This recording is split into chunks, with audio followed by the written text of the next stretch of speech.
Abesinakalaka seyincwadi ebeyibhala uMbalimade kwabamhlophe abelungu uThambekeka wena waliwayo Thambekeka wewusintambanana ngenyembezi igwalagwala likaMenzi elisuka entumeni kwabheja ishowe kwabheja indulinde aze kwaya kwabheja nolwandle nothukela isilo sakithondini leso isilo ucetshwayo kaMpande ngethemba basaphila bonke abezulu eliphezulu saphila thina kwasokhumalo saphila emantungweni kunesaga nina besilo esithi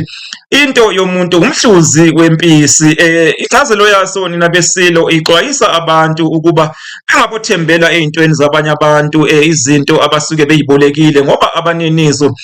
bangayithatha noma kunini umuntu wasale dengwane wena wezulu eliphezulu ngakho ke uma umuntu ethi into yomuntu umhluzi wempisi usuke exwayisa ukuthi ke akuthenjelwa entweni ongeyona eyakho into yokwebolekwa wena wezulu eliphezulu impisi ke isola lesilwane lesi enisibonayo lapha esithombeni kuthiwa ihyena ngesingisi isilwane lesi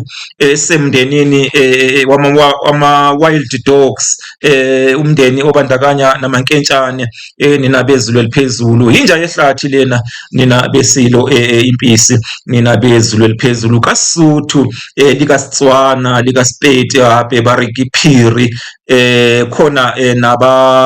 nabantu lapho nesizwe isizwe sabaphiringi esihlonipha sona lesilwane lesi iphiri khona nesibongo futhi sakwaphiri nabeqhawe iphiri ke kuseyiyona ke impisi baphile abesilo baphile abambombosho omnyama umgabadeli wagabadela inkundla kwaBulawayo uvevane likaphunga nomageba uvevane lumabala ibhadi ngibe ngiyalithinta liyohwaqabala lunjengophunga wasebulawini lunjengovuma kubangoma inkomo yabiya yodwa kwasoshanga nezinye zofa umdlebe uvezi kofa abantu kosalibongo izona ezosala zibadabula izona ezosala zibalilele emanxiweni isilo sakithi emgungundlovu leso isiludingane baphile abesilo.